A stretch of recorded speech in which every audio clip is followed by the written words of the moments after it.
So it's been more than 2 months of not hitting the malls, not shopping online, no impulsive purchases, sticking to just groceries and bare essentials, and guess what? We've survived. So spending necessarily isn't bad, right? There is no need to attach a negative connotation to the act of spending your money. Super practical, effective and straightforward steps that you can apply in your life to save money starting today.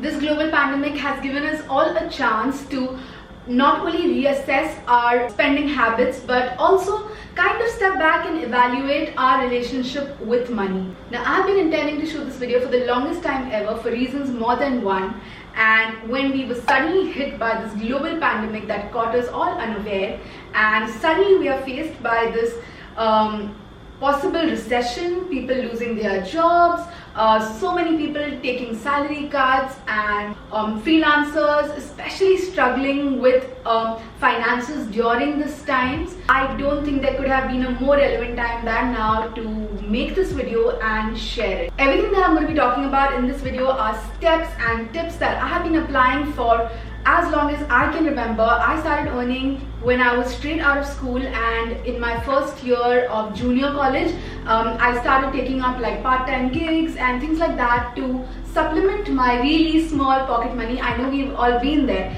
and since I got financially independent really early in life, I think I realized the value of money a lot earlier. Throughout my college years, I was always doing one internship or the other. I used to take up freelance gigs as and when they came my way and I could take them up. And eventually, not having a 9-to-5 job and the financial security that it comes with, and being a freelancer with no fixed paycheck month after month, I had to be a lot more prudent with how I save and manage my finances, because no 2 months are the same. I really hope that you guys will find value in this video, especially in times like these. And if you find yourself unnecessarily shopping, or find yourself always a slave to impulse purchases, or just cannot manage to save your funds or money as you'd like to, this video is going to be super helpful. So without wasting any further time, here's 10 ways that you can start spending less and saving more. Point number 1, stop shopping your feelings. Now, we are all extremely guilty of this, which is why it's my first point right here. Who can say that they haven't set out making an impulsive purchase just because they were not feeling good, were unhappy, had a breakup, had a fight with someone, and just ended up shopping your feelings and placing an order for something that you didn't really even need in the first place? So it's an established fact that retail therapy does give us an instant dopamine kick, which means that we try to replace our feelings of being sad, depressed, lonely, unhappy, anxious, restless with a new purchase. But guess what? This therapy doesn't help, because chances are you end up with something that you didn't really need in the first place and have ended up spending that much money acquiring that certain something, and you will still end up feeling the same way. So the next time you're feeling this way and about to shop, just stop yourself right there, call up your friend, distract yourself, pick up a good book, read that, watch a movie at home, go for a walk, do anything that can potentially elevate your mood and your spirits, but don't shop. The next point is set a budget. I know this sounds really textbook and preachy, but guess what? It can pay off big time. The moment you set yourself a budget, you exactly know how much you are allowed to spend in a month, and that gives you insane amount of liberty to be more prudent and to be indulgent with your money as and when you want to. So whenever you do set yourself a budget for a month, make sure that you have taken care of your essentials and basic necessities first, and then with the money that you have left at your disposal, you set aside a budget that you are allowed to spend. And once you have this budget that you know is all yours to spend, to splurge, to save, if you will, you just begin to feel a lot more better, and you don't feel like you are cutting down on everything that you might want, because you are free to spend that money. Also, this is a great way to avoid associating any guilt that could come with spending, because when you know that you are living within the means that you have set for yourself, you know you are not feeling guilty about that new bag, that new shoes, or a really fancy lunch or dinner that you stepped out for. So if you don't have a budget as of today, make sure that's the first thing that you are doing after watching this video. Point number 3, sleep over it. I cannot stress the absolute effectiveness of this step. I have been applying it in my life for such a long time and it works every single time. So what do I mean when I say sleep over it? So every time I'm tempted to shop, I will simply add all those items to my cart and then not check out. I will just sleep over it. I sleep over it for a night, a week, a fortnight, sometimes even a month if it's a really big purchase. And more often than not, after a couple of days or weeks, I realize that I don't even want those things anymore. And especially with my big purchases, I add them to my cart and I really wait it out for a while, and if I still want that after like a month or so, I am convinced that I really need that item or commodity or anything that it is, and that it adds value to my life. So I'm a lot more sure about making that purchase then. It's crazy to imagine how much I have saved by not checking out and placing an order for all those things that I didn't really need in my life to begin with in the first place. The next point is to recognize your weakness. Now we all have our weaknesses. For some it's food, for some it's movies, it's fashion, makeup, travel, gadgets, and the list goes on and on. A great way to recognize what your weakness is to go through your monthly statement. If you don't really use cards and use physical cash, then you might want to make a note of all the expenses you have incurred in the last month or so and see where a majority of your spending is going towards. And if you recognize a recurring pattern or a trend month after month wherein you end up spending a lot of your money on the same thing, you know that there is a problem there. Once you have recognized what your weakness is, you are halfway there, because now you can actively work on reducing your spendings in that department. So say you love coffee and you've been accustomed to stepping out and picking up your favorite latte or cappuccino from this particular Starbucks or barista near your house, and you see that it actually amounts to a lot of money month after month, you might want to just learn how to make yourself a good cup of coffee and maybe invest that much money in good beans or coffee and all the gadgets that you need to make yourself a cup of coffee that tastes exactly like your favorite barista. Chances are you will not only pick up a new skill in this pursuit but also end up saving so much money over a course of a couple of months.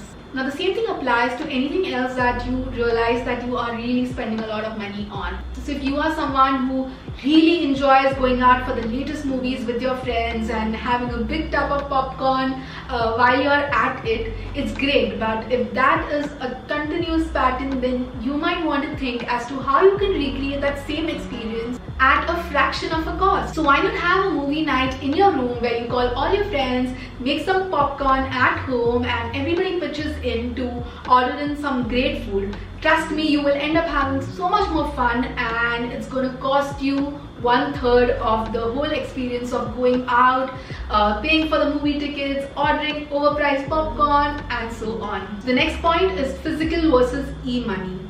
Now times have changed and very few of us are used to having physical money in our wallets. We are so accustomed to our debit cards, our credit cards, or even apps on our phones that have made online transactions so seamless. Now there is one little problem here. A few decades ago, people would actually experience a physical sensation of parting with their money, and that made them realize that they were spending. Versus today, when you just tap your card on a machine, you don't really realize that you are spending until you get a statement at the end of the month where you're just surprised that how on earth did you even end up spending so much. And things are only worse if you are attuned to using your credit cards. With a credit card, there is this delayed sense of spending. Also, if you're not very mindful about how you are using your credit cards, you could accrue enormous amounts of interest on a seemingly mindless purchase. So take a moment to figure out if you realize that you are making a lot of your transactions via debit cards, credit cards, or your mobile phones then you might want to start reaching out to the ATM that is nearest to your home or your workplace and keep a fixed amount of cash in your wallet, which allows you to spend only that much for the month or the week ahead. The next point is declutter. I know it sounds really Marie Kondo of me to say this, but how many times have you thought that you really needed that pair of blue jeans? You end up going to a mall, purchasing that blue pair of jeans, only to realize that you have 3 more similar pair of blue jeans in your wardrobe, hidden somewhere in the depths under a huge pile of clothes that you haven't reached out to in months. Every time you declutter, you are a lot more mindful about all the things that you have already, and that deters you from honestly going out and spending more on things that you already have. Another tip is that if you really think you need those pair of shorts, just have a look in your wardrobe and see if you already own something similar or anything that could work as a replacement for those shorts. If you are convinced that no, you don't have anything similar and you need them in your life, go ahead and buy them. But if you do end up finding something that is a good replacement for what you were looking out for, you just saved yourself a lot of money. The next point, which is really important, is set a bigger goal. It could be owning a house, going abroad for your very first holiday, giving your parents something that they've long wanted, your wedding, or anything else that is really close to your heart. Chances are that when you have a big goal in picture, you automatically don't have the heart or the intention to spend on anything that then seems frivolous in contrast to the bigger goal that you are working for. Now, this is again something that has had such a big impact in my life ever since I've been financially independent. I've always had a bigger financial goal, and that has deterred me from making mindless purchases, spending needlessly, or even making choices that wouldn't pay off financially in the longer run. And let me tell you, the returns are so rewarding because in a matter of time you realize that all the small sacrifices that you made pay off in multitudes, because you are able to achieve that big financial goal that almost seemed impossible when you started it. So I'd highly recommend doing this and setting a financial goal for yourself. It could be saving an X amount or attending a materialistic pursuit. Just put it on paper and set out with that as the main goal, and everything else then automatically will revolve around that one big financial dream of yours.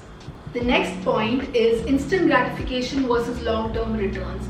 Now, this isn't something that I actively applied in my life in my younger years, because I guess I wasn't that evolved to appreciate the beauty of this concept then. But over the last 7 to 8 years, I have been really mindful about what I am spending my money on. Spending necessarily isn't bad, right? There is no need to attach a negative connotation to the act of spending your money. Personally, I like to evaluate my spending in terms of the returns that I am deriving from that expenditure in terms of instant gratification or long-term gain. So to put this into perspective, with a really small expenditure, so say there's this overnight excursion that's taking place where all your friends are going and you really want to go, and it costs an X amount, and simultaneously there's this public speaking course that is taking place, which again you know is going to be really beneficial for your career,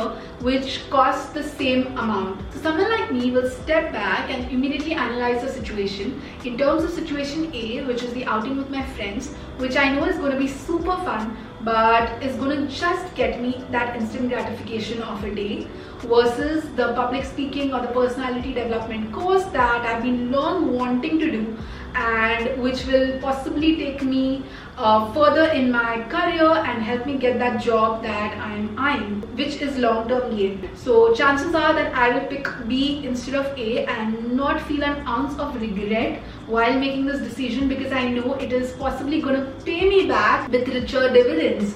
Now, this is something that works really well when it comes to me. It might not necessarily fit your vision or your lifestyle or outlook towards life, but I do feel that I'm such a firm believer in spending for myself rather than on myself. So I really don't feel any ounce of regret when I am spending on that self-help book which I know is going to help me live a better life, versus spending on that one meal at this fancy restaurant which is soon going to be forgotten. So I really like to evaluate my expenditure in those terms, which is not to say that I will not go out and have that fancy meal once in a while, or not go out with my friends and have fun. I'm not saying that. I'm just saying that when you are at a roadblock, then maybe just prioritize and you will end up spending smartly.